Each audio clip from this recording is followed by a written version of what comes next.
Hello, welcome back. आज हम जिस बुक के बारे में बात करने वाले हैं, इस बुक में बहुत चीज़ें होती हैं। It is emotional, funny, interesting and it also has romance and a huge plot which I did not see coming at all. So बिना कुछ टाइम वेस्ट किए स्टोरी शुरू करते हैं। रिग्रेटिंग यू एक माँ बेटी के रिश्ते के ऊपर मेनली फोकस करता है।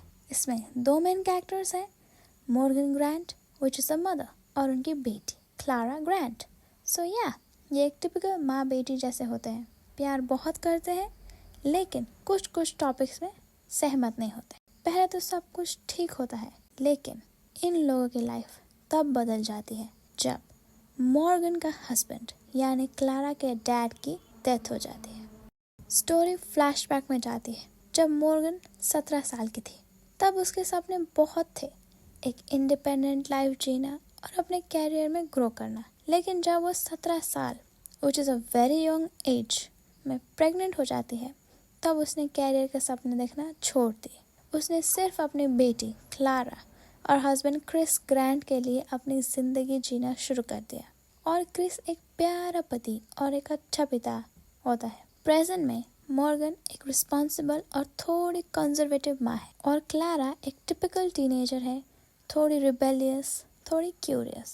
मॉर्गन को हमेशा अपनी बेटी की चिंता सताए रहती है कि उसकी बेटी भी वो ना कर ले जो गलती उसने की थी, विच इज़ अर्ली प्रेगनेंसी, जिसकी वजह से वो थोड़ी कंट्रोलिंग भी हो जाती है। लेकिन क्लारा को ये सब बातें बिल्कुल भी पसंद नहीं आती और इस टॉपिक में उनका हमेशा झगड़ा होता रहता है। नाउ क्लारा भी 16 की है, सो मॉर्गन को और भी ज़्यादा चिंता होती है। मॉर्गन की एक बहन है जिसका नाम है जेनी। वो मॉर्गन से एकदम अलग होती है, जिंदा दिल और एडवेंचरस। उसके पास ज़्यादा रिस्पॉन्सिबिलिटीज़ भी नहीं होती है। और मॉर्गन का एक बेस्ट फ्रेंड भी था जिसका नाम है जोना। जेनी और जोना कॉलेज में थे जब उन लोगों को प्यार हो जाता है। मॉर्गन को ये दोनों को खुश और स्पेशली मॉर्गन को अपनी बहन को खुश देखकर बहुत ज़्यादा खुशी मिलती थी। क्रिस का जॉब भी बहुत अच्छा चल रहा होता है। क्लारा ग्रो कर रही थी और सब कुछ स्टेबल लग रहा था। लेकिन इन लोगों को जो होने वाला है इसके बारे में कुछ भी पता नहीं था। जेनी और क्लारा बहुत ही क्लोज होते हैं क्योंकि वो उसकी माँ जैसी कंजर्वेटिव नहीं होती है। एक शाम क्रिस घर से निकलता है ये कह के कि उसे कुछ काम है। मॉर्गन ने सोचा कि काफ़ी नॉर्मल बात है ये, वैसे भी क्रिस काफ़ी बिजी ही रहता है। उस रात फ़ोन आता है, क्रिस और जेनी दोनों का कार एक्सीडेंट में डेथ हो गया। ये सुनकर मॉर्गन के पैरों तले ज़मीन खिसक जाती। जब क्लारा को अपने पापा और अपनी आंट के बारे में पता चलता है, वो पूरी तरीके से टूट जाती है। तो एक्सीडेंट का फ़ोन आने के बाद उसे होटल में बुलाया जाता है। मॉर्गन और जोना हार्ट ब्रोकन हो जाते हैं। लेकिन जोना जो बात मॉर्गन को बताता है उसे मॉर्गन पूरी तरीके से टूट जाती है। जोना ने ये कहा कि उसे जेनी और क्रिस के ऊपर शक था कि वो लोग के बीच में कुछ चल रहा था। इसलिए जिस रात उनका एक्सीडेंट होता है उस रात वो जेनी का पीछा करता है।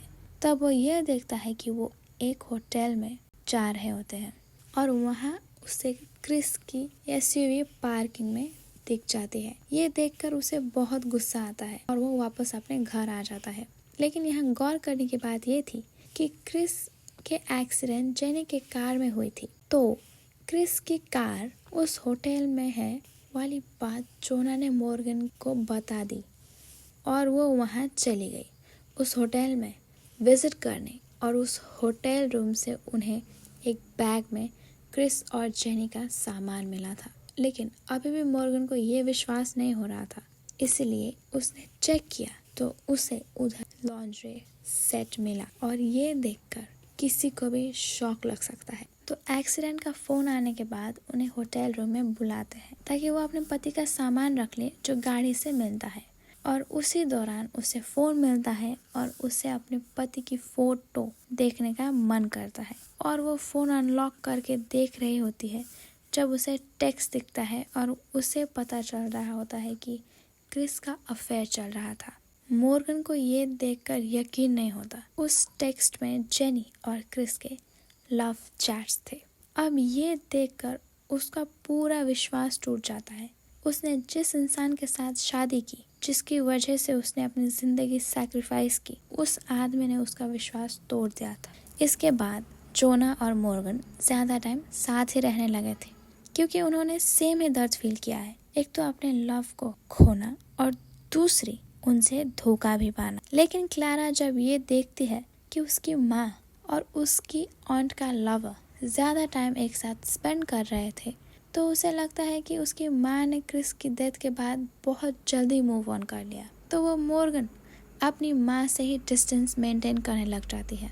इसी टाइम वो एक लड़की जिसका नाम था मिलर, उसके साथ रिलेशनशिप में आ जाती है। उसके लिए इस इमोशनल टाइम में मिलर एक स्केप बन जाता है। लेकिन मॉर्गन को जब इस बारे में पता चलता है, तब उससे ये बिल्कुल भी अच्छा नहीं लगता। ऑन दी अदर हैंड जोना भी एक तरीके से टूट ही गया था।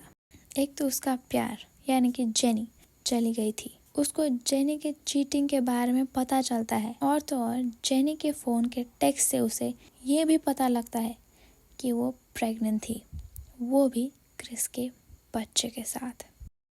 दोनों मॉर्गन और जोना का दर्द सेम था। दोनों को उन लोगों ने धोखा दिया जिन्हें वो सबसे ज्यादा प्यार करते थे। इस ग्रीफ ने उन दोनों को एक इमोशनल बॉन्ड में बांध लिया था। वो एक दूसरे के साथ बैठकर चुप रहते थे और एक दूसरे को अच्छे से समझते थे। इसी इमोशनल बॉन्डिंग की वजह से उनमें कुछ नई फीलिंग्स भी जनरेट होती है, लेकिन उन्हें इस बात से गिल्ट भी होता है। एक दिन क्लारा को मॉर्गन और जोना की बॉन्डिंग के बारे में सब पता चल जाता है और उसकी मिलर से लड़ाई भी हो जाती है। लेकिन उससे असली सच तब पता चलता है जब मॉर्गन फाइनली बताती है कि क्रिस और जेनी का चक्कर चल रहा था। ये सब सुन के क्लारा को बहुत दुख होता है। जिस ऑन्ट को वो अपनी एक रोल मॉडल मानती थी, उसी ऑन्ट ने अपने पापा के साथ मिलकर उसकी मॉम और उसको धोखा दिया था।